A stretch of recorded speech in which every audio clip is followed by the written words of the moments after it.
welcome to Tub Talks with Damon. My very special guest in the tub today is writer, actor, and book drama manager. Yeah, all of the above. Mark-Eugene Garcia. So happy to be here. New York legend. Oh my gosh, I'll take it. Yes, no, I'm so glad you're here. I'm so I'm glad so we're happy finally to be here. doing this. Yes. Because I love your work and I love your contributions to some of the unique parts of being a New Yorker. Oh, truly. That you make partly happen. And I just love how comfortable you are with your body. Oh, or at least how comfortable you appear, because I want to ask you about that. So the first thing I want to ask you, what do you like most about your body? I think it's interesting. I'm going through some changes right now. Okay. I've started a new workout program, and so I'm kind of coming out of like a body slump, I think. And so right now What's a body slump? A body slump. I think coming out of COVID, I was in a place of like, I'm not really liking where I'm at, and I truly felt like above my age. Like I was like, is this what it feels like to get older? And then I started doing a mixed martial arts class, and man, that feels good. And so now I'm loving my arms. I'm pretty much loving everything. There's nothing about me that I'm not like happy with right now. Let's see the pink here. Yeah. That's cool. What is that? This tattoo? Yeah. I was born Friday the 13th, so I wanted a 13, but I also wanted something Friday the 13th, so I got a coffin. And then snakes are my favorite animal, so I have a snake going around it too. Wonderful. Now, how old are you now? I'm 44. 44. So Yeah. you said you were feeling Yeah. like older in your body. Oh, definitely. I think, 2 years of just not doing anything really doesn't During COVID? it doesn't do any good for you. And I started out so good. I started out like I was working out every day. And then I just hit a moment of, I turned 40 during the lockdown. Yeah. And I hit a moment where I was like, well, I don't know when this is ending. I don't have to work out today or tomorrow. And it's continued. And suddenly just the lethargy, the fatigue of it all. Like it wasn't even just in look, it was in the abilities. I was like walking upstairs with so much. And so I kind of decided to turn it around. And I noticed that I wasn't able to use vanity or health as a way to motivate me where they used to. And so I had to outsource that. And so I wanted something so far from everything I do, so far from theater, so far from Hell's Kitchen, something completely different. And I found this mixed martial arts studio and thought, you know what, I'm gonna learn some new tricks. And so I learned that. So you've been doing mixed martial arts for skill and for fitness? Yeah, for both. Yeah, it's been good. It's been really good. Did you enjoy working out before COVID? I did. I used to do Insanity, the Insanity workout. It's a beach body workout. Loved that. And I recently picked it back up again these past few months. But I really did. And then it just, that COVID really got me down. I think I didn't Were you going through a depression of some sort? I don't think I thought I was. Mm-hmm. But I think looking back, I was. I'd had some anxiety issues like a couple of years before, and so I'd spent a long time at home. So I felt very equipped for COVID when it was happening. But I think I got so comfortable in it that I didn't realize that I was depressed. I was just like, oh yeah, it's completely normal to get up and play video games all day long. Or actually sleep all day and play video games all night long. And then before you know it, you're not doing anything. Wow. And then I went back to work immediately in a sense of like, I had been almost 2 years, but I went back to a 40-day work week. Like that was it. There was no buffer zone to that. So your body feels it when you go from 0 to 100 like that. Wow. And so by the end of the day, I was just exhausted. So Drama Bookstore was closed. Yeah, it was closed. For about 2 years. Yeah, it was. It was interesting because I interviewed to work there the week before COVID. Okay. Before it hit and everything shut down. So I had a really great interview and then a follow-up of we're going to set you up and have another one. And then after that follow-up email, about maybe 20 minutes later, I get another email saying, we don't really know what's about to happen with this COVID thing, so we're just going to put everything on pause. And it would be a year and a half before I hear back from them. And even then, I was the one who was like, hey, remember me? And they were like, yeah. And about a week later, I was in. So, Okay. Yeah. Wow. And you are a manager there now? Yeah, Okay. yeah, definitely. Okay. I come from a background of retail management and I call it edutainment because it was like Disney education plus entertainment or Santa Land, like all of those places that are retail, but also fun. Mm-hmm. And so it kind of that background with my playwriting background, it seemed like a natural fit. Wow. Yeah. So I do want to ask more about Drama's bookstore because I love this bookstore in Times Square. But it was interesting to hear that. So I guess I know you through Jed Ryan, who's been a guest, and the Modest Male Exposure film, which I got to be You got to be in the last one too, I saw. Yeah, which was a lot of fun. It's good. But I guess my experiences of you in that series and in other clips is that you seem very comfortable with your 100%. physical body. Yeah, and that's why it was such a weird feeling, because it was something I wasn't used to. It was like people would say, "Oh, let's go out and like have drinks." I'd be like, I'm real tired. I think I'm gonna go home. And a lot of it was just, I don't want to be seen. Like I don't want to go there, be seen. And it was a new feeling. And so you hadn't experienced that before in your life? No, not like that. And so I just coming out of it is when I realized that I was even in it. And so like making that decision, I'm going to do something for me. I'm going to take up fighting. I'm going to exercise more. I did this 60-day challenge that just ended last week and is now a 90-day challenge because I really enjoyed it so much. What's the challenge? It's through the MMA. So it's through the fighting, but I also just added this workout to it. So I do Insanity 5 days a week. And then I have my classes on top of that. And so the results have been great. Like what are the results you're going for physically? I want to feel comfortable in myself again, the way I did before. I want to know. It sounds weird. I want to know what I look like. I know that like as you gain weight, like your features start to diminish. But I'm also aging, so I'm like, what do I actually look like now? Like what will I look like once I've lost some more weight, gained some more definition? So you're trying to lose weight. Oh yeah, a little bit of definition. Yeah, exactly. Just be healthier. Okay. Yeah. And was anyone in your life telling you should or putting pressure on you? Other than my mother. Oh yeah, totally. But it was more about like, oh, you have to worry about your heart. You have to care about these things. And I know that diabetes and heart disease run in my family, so it's things to consider. But yeah, so that was there, but it wasn't motivating me. Like I said, health and vanity weren't motivating me. So I needed something outside of it, and now I have something else to do it. It's a group of people, and I'm fighting, and I'm pushing myself, and I have a reason to be proud of it. And so that motivation really helped. So this is a martial arts program that's for the fitness, for your health. Well, no, it's just a martial arts program. I'm using it for that. Okay. So I was like, all right, if I go to the gym, I'll be better in class. If I go running today, I'll be better in class. Okay. So I'm using that as my outsourced motivation. Now, what's better? Are you like fighting and sparring? And, I love it. And I love it like, so much. What do you do to people? Oh no, I learned a lot of the basics recently, and it's just something about getting off of work and punching something is really, really something or someone. Both. It's hard because I love these people. It's not customers.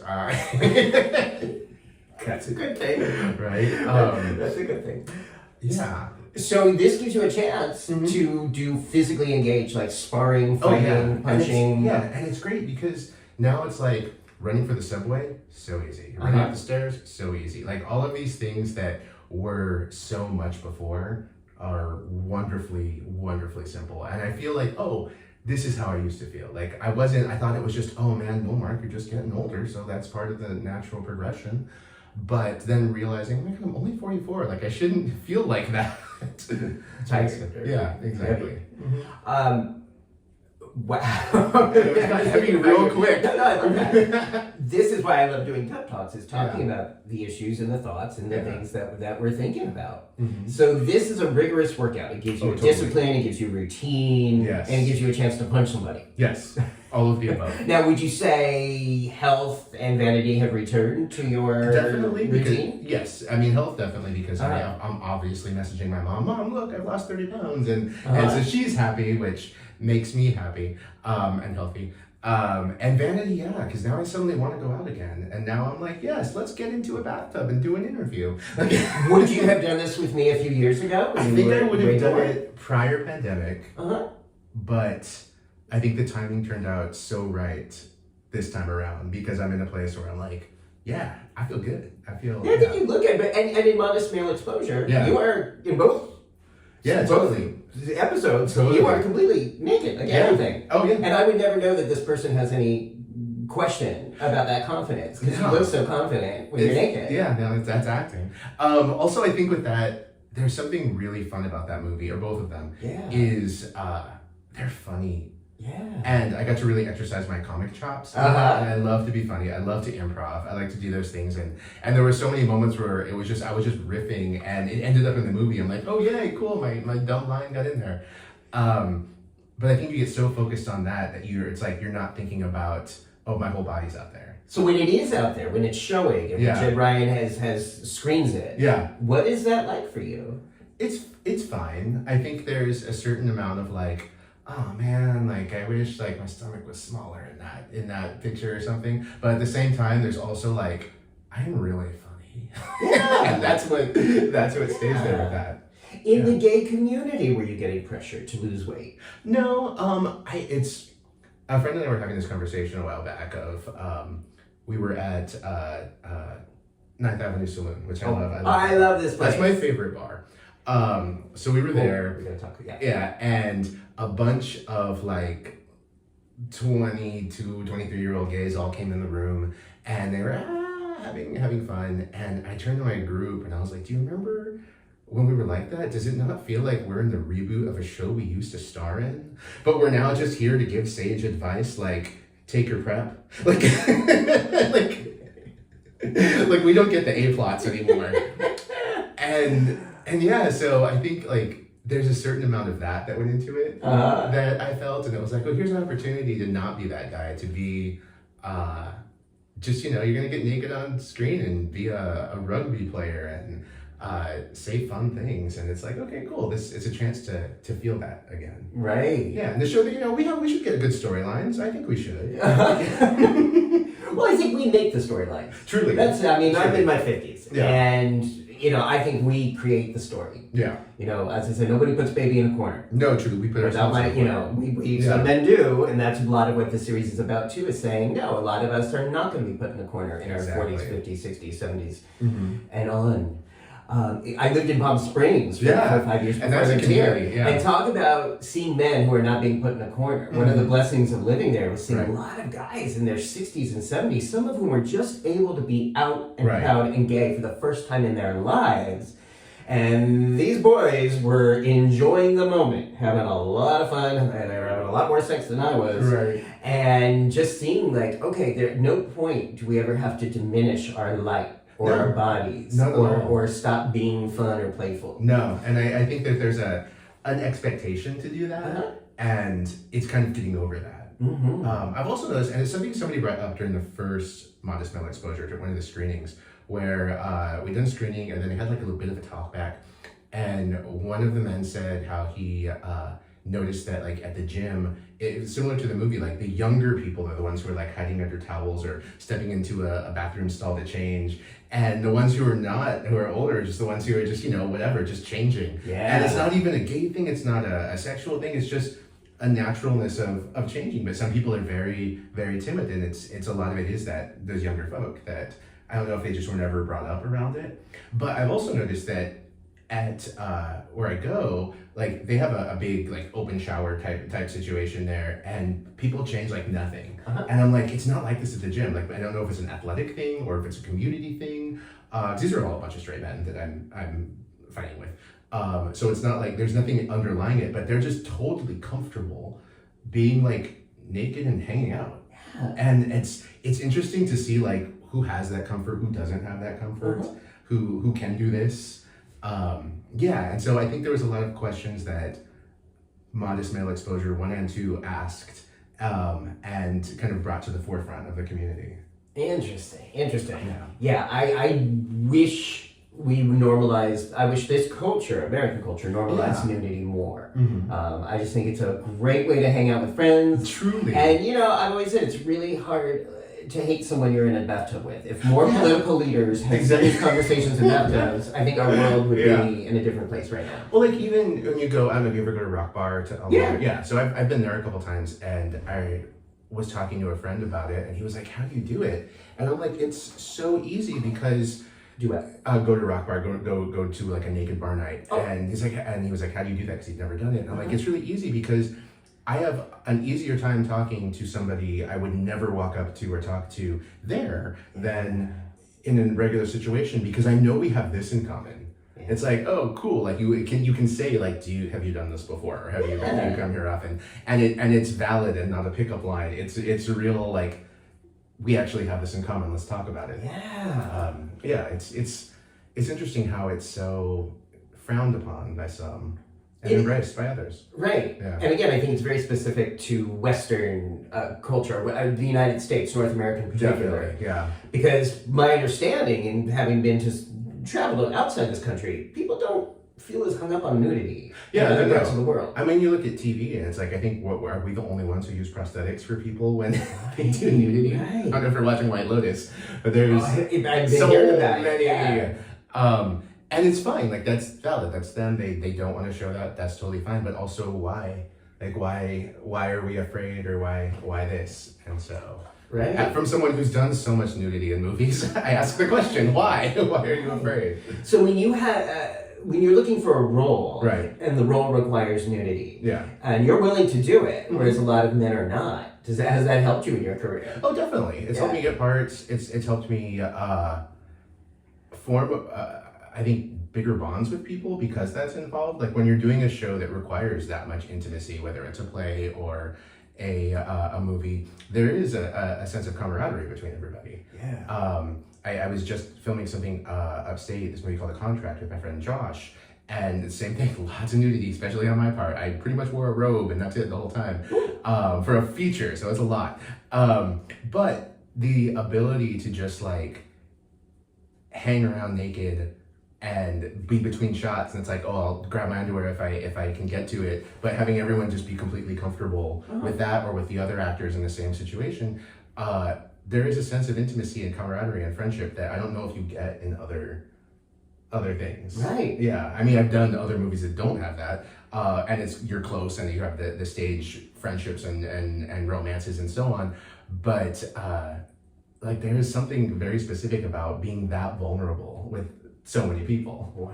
It is. And at the same time, would you say it feels, after a few seconds, it just feels so normal? Oh, totally, yeah. No, you might build it up in your head as being weird, but then once you're in it, it's like, it's very technical. I had a sex scene with a friend, a friend now, but another actor, and I knew he was a little more timid about it, and so we like went over all the choreography and all of that, and then right beforehand, I grabbed an extra sock, and I like put it over myself, and I was like, just so you know, if you feel anything hitting you, I'm staying far away from you, but if something like bounces against you, that's my sock. You can see it on me. I want you to feel 100% comfortable with this situation, because it's like, it becomes very clinical, and it's like, here we are acting like we're having sex, and there is, a sound guy and a light guy and a photographer, a videographer, and a director and the assistant, and all of these people around you giving you notes and stopping you and starting you, and it becomes so clinical that you develop that bond. Like me and him were just like huddling there. It's like, okay, cool, we're just gonna hang out here naked for a minute in this position while this goes on, but here we are. Wow. It's really special. Does it foster intimacy to do a sex scene, to film a choreographed sex scene where sex is being portrayed fictionally? Yes, yeah. Definitely. So how do you, what was the sex? What were you simulating? Yeah, totally. Okay. Yeah. There was a lot. I simulated, not me and him, but me and another actor. I got around in this movie. What's the movie called? It's called The Contract. It's really, really cool. It's a horror. When is it coming out? I'm not sure. They just finished. They're in post-production now. Okay.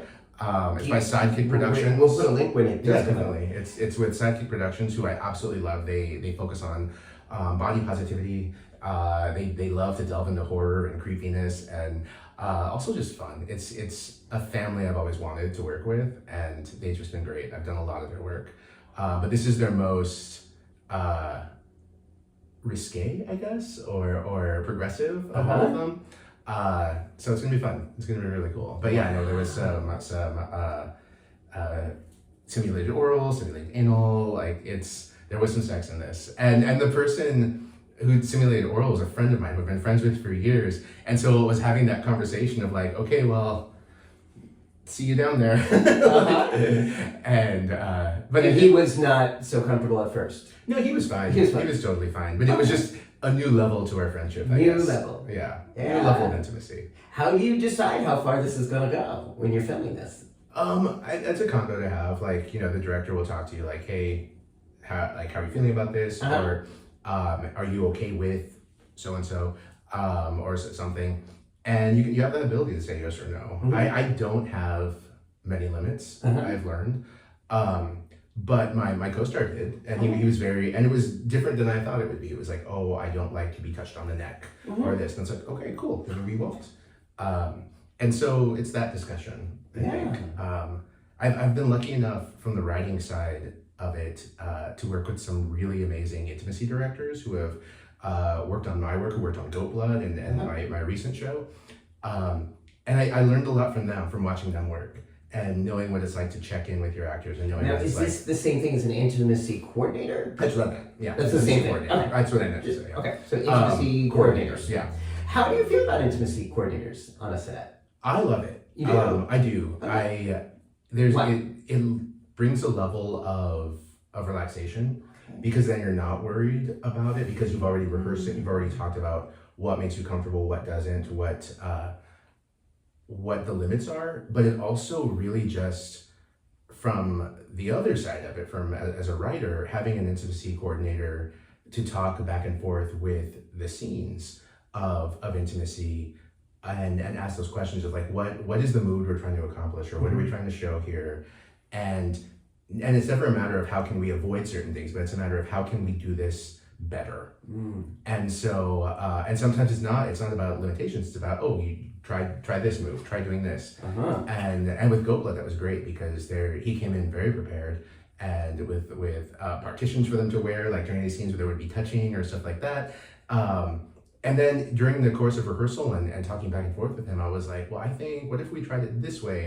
And then he counteracted, like, or what if we did this? And then it looked so sexual, the opening scene that we had, because there's some tension between these two men. And it looked so good and so thrilling and horrific because it needed to be. And not something I would have, had it been me, I've been like, okay, now you guys do this, and that puts all that pressure on those actors. But also it doesn't give them clear direction. This is like, no, you're gonna put your hand here, you're gonna put your head here, you're gonna hold the back of his head, but like know when he's pulling back. Yeah. So it really is like choreographing a dance number. Truly. Is choreographing intimacy, such scenes or intimate scenes between two or more people. Choreographing it and finding out what is the end game, like what is the meaning that we're trying to show. Like, because we're never showing sex to show sex. At least in my play, I know it wasn't. Goat Blood. Yeah. It was never about, you know, we had two characters who like stripped down to their underwear at one scene while they were making out, down to like the different underwear they were wearing. And it was never about revealing her sex, but it was about the vulnerability of one character and not in the other. And then at one point that vulnerability changes and this one becomes more in charge. And all of that is done through the physicality of it. And so to have somebody else to bounce those ideas off of, to help you tell that story, I think it's wonderful. Wow. Yeah. Wow. Do you ever get turned on, or does the other actor decide to happen on It's funny because I think, especially on the acting side of it, I was always scared of that. I was always scared of that happens, but because it's so clinical, never happens. Yeah. Like it's never happened. Yeah, no, not a single time. Yeah. Yeah. You know, the people, I think if people can see interviews with actors or, you know, soap actors, it often does not happen. You think, okay, you're all over each other and you're rolling all over each other. But as you pointed out, you're thinking of a lot there's of a things. crew, There's so so these many people with people. lights, Yeah. sometimes it's cold. Yeah, it's cold, or it's... you're self-conscious. I remember probably one of the very first, like, Bubbles.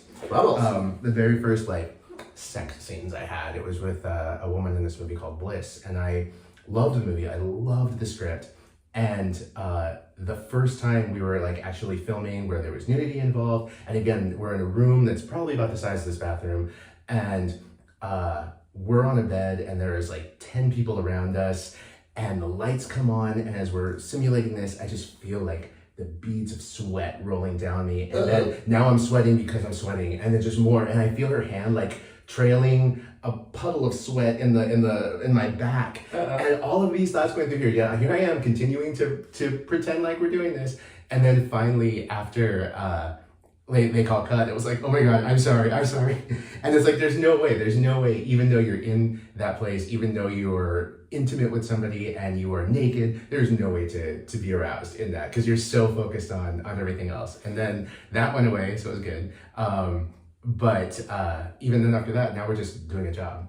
Wow. Yeah, it was funny. They called cut, and I went to get up, and she grabs me and holds me, and she goes, "Don't move. You were the only thing covering me until the blankets or the towels get thrown on us." And so I was like, "Okay, cool. I'll be your cover. I got this." Wow. And this is bliss. That's the bliss. Yeah. Wow. So it seems like you came here. I want to talk about coming here from California. Yeah, totally. And have really lived like. It's hard enough to come to New York. Right. But to come here and pursue a dream and then get these roles and do these things, not a lot of people can say they've done that. No, and I didn't come here to act. I kind of not given up, but I've decided I didn't want to anymore. And well, what did you come here to do? To write. I came here to write. So you came here from Covina, California. I came here from Covina, California. Where the dream to write. To write musical and theater, doing and the write math, plays. you were like 25. I turned 26 the day I got to New York. Wow. So your 26th birthday. Yes. Started here. Yeah. Wow. So the goal was to write. What did you want to write? Everything. I wanted to write plays. I wanted to write, I'm really obsessed with people finding meaning. So whether it's religion, whether it's community, I love people discovering kind of what their big idea is. And so I was working a lot with that. And then I found this theater company that I wanted to submit to, and they weren't taking submissions, but they were looking for actors. And so I thought, all right, well, what if I get in with that and then start giving them my work? And so that's what I did, is I came in as an actor. I got cast immediately in their like 10-minute short plays that they were doing, and started to like meet people that way. And then someone saw me and he cast me in something else. And so it just kind of continued to build from people seeing me do something, and I'm like, all right, cool, yeah, I'll go do that with you. And it allowed me to get those connections to start handing off my scripts and handing out my work and switching into that side of it again, which is what I came here for. But it's been nice because now when I act, it's because I want to, which sounds so shallow. But no, it's like, great. No, because there's those actors who I have so much respect for who get up every day and go to these auditions at 5 a.m. and audition for everything. Yeah. And for me, that's their dream. That's their dream. And for me, I'm like, no, I'm here to write, but I do enjoy acting. So if I do something, it's because I really want to. Like if when Jed sent the script for Nudity, I read it and thought, this is funny. Yeah, I'll do this. This sounds great. It was never a matter of like, I need this gig. It was just, I want to do this. Wow. And so I've been really lucky with that. It takes a lot of pressure off. Yeah, there's definitely roles I didn't get that I did want, but it's kind of nice to be like, okay, that one looks fun. Let's aim for that. Wow. What have been some of your favorite acting roles? Do you know Duncan Glasper? No. He's a playwright who I absolutely love, and he's one who saw me in something and then like started using me more often in shows. He did 2 plays that I really love. One called The Taint of Equality, which the Taint of Equality. The Taint of Equality. Like the taint? Yes. Like the body part? Yeah, in a lot of ways. It was 13 guys, lots of nudity. You would love it. Oh, I would love that. And it's about a couple who everyone assumes that they're monogamous, and they haven't hooked up with anyone outside of their relationship, and so they decide to go out and have very public affairs all day long and then report back to each other afterwards. And the whole play is this farce of them trying so hard to hook up and failing miserably, but it gives you lots of opportunities for like crazy madcap sexual situations that don't pan out. Wow. Were you one of the couples? Yeah, I was one of the husbands. Yeah, so I had a lot of almost sex scenes with people. It was really fun. And then the other was one of his shows called The Underpants Godot. And it's a show, it's probably my favorite show I've ever done. It's a show where a director decides to put on Waiting for Godot, and instead of using 2 older men, to use 2 younger men in their underwear. And somebody from the Beckett estate who comes and says, you can't do that. And he says, well, it doesn't say anywhere in the script that they're not wearing underwear. And it becomes this debate on theater. and censorship and what we do. And the first time it came out, I saw it. I remember seeing the show and loving it. And then Duncan telling me about a year later, oh, we're bringing it back. I'm like, oh, it's good. I'm going to bring so many people because I love that show. And he goes, oh, well, one of our actors can't do it. Do you want to step in? And I was like, yes. And stepped in and then did every production after because I loved it. I loved it so much. He's such a wonderful writer. And he's one of the few that will say, hey, I want you to do this. And I'll just say, okay, I don't have to read it anymore. I don't have to. I know what he does and I trust him. And I know how talented he is, and so I'm just like, yeah, I'm in, whatever, I'll do it. Okay. Yeah, he's so good. And how about some of the things you've written in these 19 years that you're in New York? What are some of the things you've written that stand out to you as things you feel really proud of? Oh God, all of them. It's hard to pick a kid. Is it like, yeah. They're saying, ask you to like pick a child? Okay. Yeah, no, like. Have you written anything you think like, I wish I had done that? Yes. And then I rewrote it. Okay. There was a show I wrote like before I moved here. And it is so problematic. Why? It is because it was written by a 22-year-old who had just seen Avenue Q, and this is me. Yeah, me and my co-writer. We were young and we were inspired by vulgar humor and all of this, and it was funny to them, but then looking back at it, it was like this would get me canceled so fast. And I loved the premise though. Like I absolutely. What was the premise? The premise is based off of a town in Ireland. So this town had no income, and they started claiming that the nearby Pfizer Viagra factory, that the fumes were affecting the town, and that couples were happier, and old men were wandering the streets, and there were more babies and more animals. Pfizer's like, that's not true, that's not possible. But at that point, people started showing up and buying bottles of air, and this town had a name for itself. And so I saw this on the news and was like, wait, that was a real story? That was a real story. Oh! That's real. That That really happened in Ireland. Whoa! And so I took this news article I saw and was like, what if it was real? What if it could happen? Like Pfizer said no, but I was like, what if it could? And so I created this town and moved it to Middle America, made it very conservative, and it's less about the Viagra side of it and more about your inhibitions lowering. And so these fumes hit the town and all of their secrets start coming out, and all of these attractions that they have are coming out. And so it just opens that door. And so the new version is a lot more nuanced.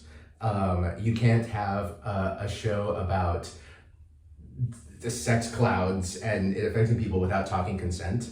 You can't have this situation without talking anxiety. And so it delves into that side of it and less about butt jokes. So the original one, like 20 years ago. Yeah, the original was I was like, no, this will never see the light of day. Running around fucking. Yeah, and I was like, no, this will never ever see the light of day. But this new smarter version, it got published a year ago. Ooh, what's it called? With Bated Breath. With Bated Breath? Yeah, it's licensable. BATE or BAIT? No, BATED. Okay. Which is the actual term. People always are like, wait, don't you mean with the I? I'm like, no. The term with bated breath is like you're waiting, like you're all of that. That is with bated, BATED. Yeah. It just helps that it has that other that other meaning in there. Because people look at it and go like, read the back. The synopsis is so good because it's pretty much what I told you. And it has a based on true events till it's not at the end. And so it sells really well. And so I'm just waiting to see some theaters do it so I can go see it. Now, as a creative artist in the 20s, do you worry about being canceled? Or do you worry about doing material that people don't understand or judge in that way? Yeah, I think that's something that we'll always worry about, especially now as we become more aware of people and their differences and their sensitivities and their triggers and who we are. Like I think it's our responsibility to really think about those things. And so that was something that I really looked at looking at that show and thought, okay, this joke, cool. So was it kind of like rapey jokes? Not even. It was it was just dumb. It was just sophomoric. And I love sophomoric humor. I really do. But I think that a good balance. A sophomoric joke to me works really well when it comes after like really like 5 really good smart jokes, and then you get that one really sophomoric one and it completely blows people away. But if you do them all that way, they lose their effect. Right. Yeah. And it was less about empowering people. And I think that's the stories we need now, are stories that empower people. And so I worked at that for this version of it. And I try to do that with all my stuff, like whether I'm writing about immigration or writing about being queer in Mexican culture or any of those things. It's about empowerment and less about like, how dumb can we make it? Yeah. So those themes, which are so important and relevant, immigration, being queer in the Mexican background. So tell me about what are the shows and what about your life is in these shows, in this writing? Eight Tales of Pedro, which is probably the show that I sat on for like more than that, for like 10 years. I was kind of like, can I put this out there in the world? What was the hesitation? I didn't know why. It was a show about it's these Latiné folktales that started in Spain, that have been in Puerto Rico, have been in Mexico, and all of Latin America. And I knew I wanted to tell them. I loved the stories, but I didn't know why I was telling it. And so it just seemed kind of not unimportant, but not relevant yet. And then I had a run-in with a customer right after Trump's first win, who, when I was trying to help a situation, turned in and asked me if I was a citizen. And that was his rebuttal to my like customer service argument. And it hit me so hard. So I'm like, that's not even part of this conversation. And I came home and was like, that's what the show's about. It's about that identity of who you are, because I think I struggled with, am I Latiné enough for my friends sometimes? But I was definitely for that guy. And so it was finding that identity, and that's what the show became about. And these 6 people in this situation that they're in a van, they're going to a country they don't know, they're terrified. They start telling each other these stories to empower themselves and to get rid of the fear and to find the joy and pride in being Latiné. And so I figured it out and I put it into a festival, like, okay, I'll just put it in this tiny festival, see how it does. If it doesn't do well, 'cause it's very different from my other stuff, then, no one knows. And then it blew up. And then, like, it became a thing, and I wasn't ready for it to become a thing, but it was such a great journey. And then it ended up winning this festival, going back to that theater, moving to another theater this past year or 2 years ago. And so it's had a wonderful journey, and it helped me discover myself in my own writing. It gave myself that permission to be that person that I was kind of holding back, of like, where do I fit in on the Latiné, American, so on spectrum, all of that. It gave me my ability to find that. I also named all of the main characters after people in my family. So from my family tree, like, I was just boom, boom, boom. Do you know that? Names. Huh? Were they aware that you were? Some of them were afterwards, but a lot of them were extended. A lot of them were like the great grandmother I never met, or that kind of thing. And so it was very personal, that story. And then I included that story that I had with that guest or customer at that point, and put that in there. And that kind of brought it to heart. The other one, the newest one, Goat Blood, just ran last year, and that is a play about the chupacabra. Say word. Yeah. Chupacabra. Yeah. It's my gay Mexican chupacabra play. Yeah. It just got licensed and published, so I'm waiting for it to arrive and at the bookstores. But it's two men, Pablo and Owen, who were hanging out after work, and they're really high and having a whole conversation about the women they're supposed to meet and all of this, and it starts to get they delve into each other's past. There's some microaggressions on Owen's part that Pablo feels the need to like correct him on, so there's a lot of tension there, which leads into this weird homoerotic area that one of them is kind of pushing on the other. And just before it can get to that place of hooking up, they hear a roar of something and realize that there's this monster nearby that's coming after them, and they duck into the truck and drive away. And then the rest of the play bounces back and forth between timelines of when Pablo first encountered it when he was younger, and now because he lets Owen know that it's been chasing him his whole life.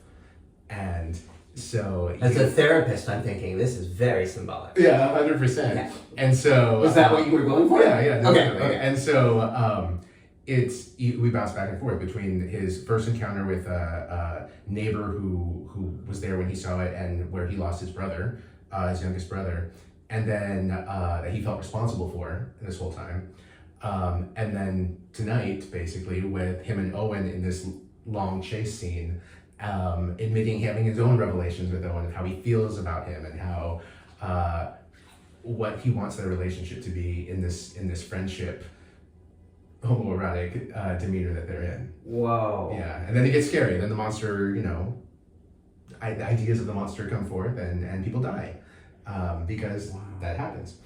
Will there be a way for us to see this on stage? Yeah, it ran last year. I'm sorry I missed that. That's fine. We're talking about bringing it back. Okay. I just got a letter of interest from a theater out in California that I really like, and so fingers crossed on that. I'd love to bring it back. I'd love to bring it back this Halloween or something. It's such a good. It's three actors and a monster. So yeah, it's pretty simple. Pretty to put easy to together. produce. Yeah, exactly. Wow. I was inspired a lot by the Twilight Zone, and so it's a lot of like what you don't see, a lot of what you can hear. Sometimes way scary. Oh, totally. What you can't see. Oh man, there was a whole sequence where like one character is looking for the monster in a chimney, like in the cabin, and he like leaned, and the chimney leads to off stage. So like from the audience point of view, he's leaning outside of where the stage is. So if someone was back there, could easily grab him. From the character's point of view, he's looking in a chimney, and there might be a monster coming down. And so you can like feel the tension in the room when he leans back into the chimney and shines a cell flashlight up. People thinking, oh God, they're gonna grab him. It's gonna grab him. And you don't actually see anything. It's not about the monster. It's about what's possibly behind the curtain. Wow. Yeah. Fabulous. So you mentioned earlier, if I can ask also about just that quest or that process of finding identity. Yeah. That's for you. Would you, and I think I heard you say sometimes not feeling Latiné enough for the Latiné community. Oh, definitely. Yeah. And then getting this approval from someone who's definitely not. Right. So what is that, like, what does that mean, not Latiné for the Latiné community? Growing up in a house where I didn't speak Spanish, having to learn as an adult. So your parents raised you to speak English? Yeah, as do they. Okay. There was already that disconnect. Yeah. And then for me, like I immediately was like, I pursued theater, I pursued band, I pursued all of these things so I was so hyper focused on those things that was my upbringing. Now, Covina, is this a primarily white community or Mexican American or? It's a little bit of everything. Okay. But were you? I sometimes have friends and guests who talk about being like the only person of color, or maybe one or two people of color in class, and what that was like. I definitely wasn't the only one, but it wasn't something I thought about. It was something I was so focused on everything else I did, on the arts that I was into, on the video games I was playing, and the girls I was dating. I was so focused on, and then hiding this secret of being gay, like all of that was going through my head, that and never identity, that kind of identity never came to me, and it never dawned on me, and it wasn't until later when I would have those discussions, people would be like, oh, what's your background? I'm like, oh, well, it's this and this, but I never thought about it. And then thinking about it one day, and then finding the joy in that, and discovering culture, and discovering things that I missed, and looking back going, God, I loved my childhood. I loved my family. I love my family, my childhood. I love my experience growing up. But there were some things I wish I had, like in that sense of like, I wish I did have that Spanish experience, or I wish I did have a closer tie. But it's also allowed me to have the joy of finding it now. Right. And through my writing. And so it's. So you have been discovering this. Oh, definitely. Yeah. And I love that. Yeah. But it's just like, it's funny because my characters that I write, I'm working on a novel, and one of the characters I have, the main character, has that childhood. And so I feel like I'm getting to experience that childhood through him, through this manufactured one I've created for this character. So yeah. Cool. Yeah. Do you feel like you're in a place now where that feels right for you? Oh, definitely. Yeah. It's a trajectory. It's never like, I don't think we're ever the person we want to be. I guess in a way. Like, I think we're always aiming to be a better version of that person. And so even when I'm completely happy with myself, I'm always like, oh, but I also want this, or I also want this. And so I think I'm on the trajectory that I'm supposed to be on. That like of constantly getting something new, of learning something new, of achieving something great. Like that's where I'm at right now, and I'm happy with that. Wow. Yeah. Wow. The comment you described earlier, that you said that was at the beginning of the last Trump presidency. Oh yeah, that was the customer. Oh, the customer, yeah. Now that we are into a second Trump presidency, I still have. How are we doing this? I don't know. Are you getting that kind of hostility again? No. At your work. My work, no. I work in a very safe place. Yeah. I've learned, and I also feel like I've changed. I'm very much. I don't know if it's as I've gotten older. There's a sense of responsibility that I feel when it comes to my staff, when it comes to people I know. That I feel like I'm more the one to stand up for someone now. I joke that I'm like the dad of my job because I have a certain sense of like responsibility for my staff. I want them to be happy. I want them to be safe. And so when I see any situation that seems to be in a place of like, I don't like this, I'm immediately there. Like, oh, I need to, stack something right here, or I need to like supervise this situation right here, where I'm within earshot, where I'm in earshot to jump in. Yeah. And so I think that sense of confidence has helped me not feel the despair that there was there before. Before we didn't know what was going to happen. We still don't, but I think mentally and even physically I'm better equipped for it now. That when things happen, I'm less afraid of what is going to happen and more inspired by what I can do about it. Wow.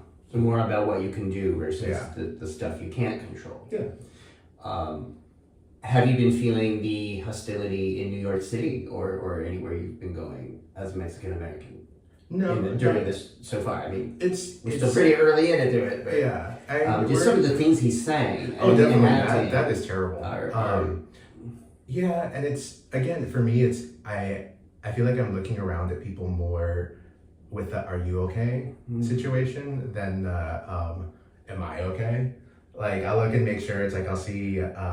We've had a lot of people, who have come here who because we're a sanctuary city, and so there's a lot of people here right now, and I worry about them. I worry about the situations that they're in, and so when I walk down the street, I'm like, is anyone looking at them? Like, are they okay? Like, that's where my head is at sometimes. And so I think that's kind of where I'm at, and it's less about what do I do and more about like what can I do. Yeah. It's beautiful. It's like, what can you give or how can you help? Yeah. Wow. Thank you for that. No. So the store we've been referring to is kind of smack in the middle of Times Square. Yeah. Which is an amazing area in a lot of ways, but I also think of the Drama Bookstore as one of just these beautiful New York institutions that we want to protect. Oh, 100%. Because how often now do we have bookstores anymore, much less specific to a specific genre? It's a community. It's very neat. Yeah. It's and that's again something I love because there's such a sense of responsibility there, where I care about everybody there. I care about the place itself. I think about what we can do for all of our guests. I love seeing them inspired. I love spreading art, and so it's a good fit, and it's been a really wonderful journey. So this is a shop, and I really encourage people who live here, or if you're visiting here, go see this shop because it's such a New York. I think it's a unique New York. And it really it specifically is like almost exclusively plays, right? Or screenplays or Broadway plays. Everything. Pertaining to the arts of performing arts. And so we do have screenplays, we do have plays, obviously we also have books on acting, books on writing, books on being creative, monologue, like everything you could possibly imagine. And you're the manager. I'm one of the managers, yeah. Wow. Yeah. I was so worried during COVID because, so we lost so many great New York businesses. And I was just at Barracuda yesterday. Yes, I saw that. Yesterday was the last day of that institution. Also bananas to me because I used to go there. I had not been in years. Yeah. So maybe I'm the problem. No, but I think According to what I saw, they were Yeah. doing okay business-wise. I mean, no New York business has been doing great. Right. They were doing okay. The problem was there was next door to the Sinopolis, the multiplex Yeah. on 23rd and 8th that was condemned, and now they're building condos. And the way they're doing it makes the small structure Barracuda, just this one-story building, is structurally unsafe. Like they keep cutting into the wall while they're building these like multi-story condos. So that seems to be the story of New York in Chelsea and Times Square. Right. And that's why I think about Drama Bookstore and independent businesses as really, really important and vital to our culture and important we support. Oh, yeah. 100%. Because, it's kind of like COVID, and even without COVID, it just seems like that condo mentality is. Do you feel that? Or how is business doing? Business is great. The store is great. I think it helps that we are part of this community and that people come here for that. I'll meet people and they'll be like, oh yeah, no, this was part of my trip, was to come to this bookstore. Yeah. A lot of schools will come to the bookstore. It's really cool. So I think they're doing great. And do actors just kind of stroll in? Oh, totally. Yeah. You never know who's going to be there. Yeah. That's really fun. Yeah. Because people come in for that. They're like, who's going to come in here? I love it, like from the playwriting side of it. I love when playwrights come in and sign their work. Sometimes it's their first time. Sometimes, they're distinguished Broadway playwrights or so on. But it's really cool to have that happen. And then also have people come in and realize that these plays have been signed, and then playwrights that they're studying or that they admire have touched this actual script and signed it, and it's exciting. There's I don't know anywhere else like it. I don't know anywhere else you can go to a store and say, I'm looking for this specifically. I want a story with a leading lady who is in her 30s, who is ambitious and this and that, but also acting off of this. Like, you can't go to a Barnes and Noble and say that. You can't go to a bookstore and say, I want this specifically. Right. Unless you're looking for a title. But here people come in and be like, I need a play that is kind of like this or kind of like this. And it's like, all right, cool. Let's talk about that and help you find that. And you have to be, you have to use your brain a lot to think about, you have to know the plays. There's a sense of communal knowledge there where I know it's like, I know where my expertise ends and others start. So there is that ability of like, oh shit, I don't have an answer to this, but I will find an answer to this. And you also have a podcast through the Drama Bookstore. We do. So we have taken the events. We do live events every week, and we have taken the audios of those to create this podcast. And so now what used to be just a book talk or a talk back or a signing is now a live podcast recording. And so it's fun. The audience gets to participate. We just create this really great environment to be honest, to speak about your work. And because people can't always come into the bookshop, it gives people from far away the chance to hear about it or to experience what it's like to be in the bookshop. We'll tend to throw in some bookshop life, what we're working on. Everyone here in the store is an actor or a writer or something.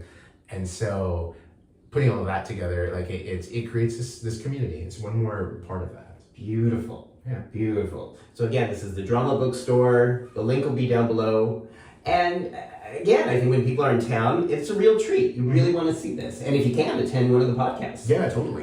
I haven't listened, but you had Tanya Pinkins on a podcast. She's a hoot. Just love her. I just saw she was in the recent incarnation of my first ex-husband. Yes, yeah. And I love her from that, from Caroline to Change, from All My Children.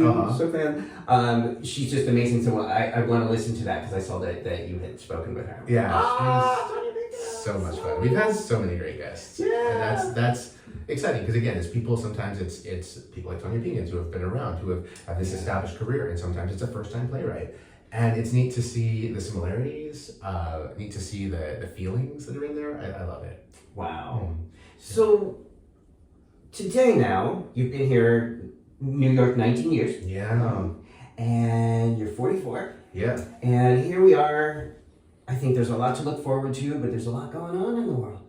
What, if anything, gives you a sense of hope today? Or does anything give you a sense of hope today? Yeah, I think right now I'm inspired by the people around me. I'm inspired by seeing other fighters out there in a sense of like people going for what they want or being who they are and living their truths. I love, because that's who we are. That's the only thing we can do. Is someone can tell you you're not something, and that's not true, because only you know you. Yeah. And or the government can say, your life doesn't matter. Yeah, and it's like, no, that's not true. And we know that's not. Yeah, and so that inspires me, and diversity inspires me. I love seeing the different stories, because there's no. I think I didn't realize how much in a bubble I was growing up. And it took coming to New York, it took coming to a place where everybody is so different, where there are countries I didn't know about at the time that I was meeting people from, that opened that door to be like, oh wow, I love hearing about people's differences. And there's similarities. You find out that all of these differences make us similar. That inspires me. It really does. I like to see those stories. Wow. Mm-hmm. So even though we're going through turbulent times, and for a lot of people these are some painful, even traumatic times. Definitely. The art and the affirmation of our creative spirit is still alive and well. And I think we've seen that historically incredible art can come through. And the community. Political and community. Yeah. I think we have to remind each other that we're not alone. And that's what I think good art does, is if you see your story on a stage, or if you see your story in a book, you realize you're not alone. And that those conversations to have with the community are that reminder of like, you're not alone in this. They may feel like it, and they want you to feel like it, but you're not. That's part of the playbook, is to try to make us feel alone and separated. Yeah, like there's not many of you. It's fine. We're doing for what's good for the masses. It's like there's not a lot of you. It's like, no, there is. Like we're all here, and it's remembering that we need to be unified, and we need to hold on to each other. Yeah. Do you feel inspired to be politically active in terms of protesting or Definitely, yeah. I don't think that I'm like politically active in a sense of running, but well, I hope you did. Okay. Oh yeah, no. I think they would look back and find this video of me in the bathtub. All the better. Yeah. No, but I think I'd be a good support for that. I've always been, I think I'm a really good middle person. Yeah. Well, I've definitely seen you good with people. Yeah. Able, as you said, your natural impulse is to protect and help and support. And calm. I think that's my thing. Yeah. I mean, which is what we need in this world. Yeah. Yeah. So thank you for that. Oh my God, thank you for being part of this New York community. Of course. And for coming, how did it feel to be in this bathtub? This is fun. Like I said, I haven't been in a bathtub in so long. I'm such a shower person. Yeah. And so, oh my God, just to hang out in a bathtub is very cool. And again, it's the intimacy. There's something very unique about just two friends hanging out in a bathtub. I love that. All right, so if people want to follow your work, yes. What's the best way for them to do that? Follow me on the socials. I'm Storyteller MG on Instagram, on Blue Sky, all of the socials. Storyteller MG. Give me a follow. And you have a website too. I do. That has your resume and some screen all caps that good stuff on there. And a lot of the body. Yeah. So we. It's all on there. Mark-EugeneGarcia.com. Great. Thank you for being here. And if you like this interview, subscribe. There's like 175 of these or so. Nice. Click the button. And I think I'm really curious to see, and have been to see, how people are managing the times we're living in. Oh, 100%. How we're thinking about living, connecting, thriving, aging, especially in a world where we're going backward in terms of our sense of humanity and compassion. Definitely. So I think we need to stick together. And talk about some ways to do that. Yeah. And I really appreciate what you're saying about what you feel like you give and what you want to offer people, especially when you see people who might be needing help. Yeah. That's beautiful. Thank you, Mark. Thank you. All right, everybody. If you like this interview, share it with someone you like. If you don't like this interview, share it with someone you don't like. And I think it'll be good. Yeah. All right, thanks for watching.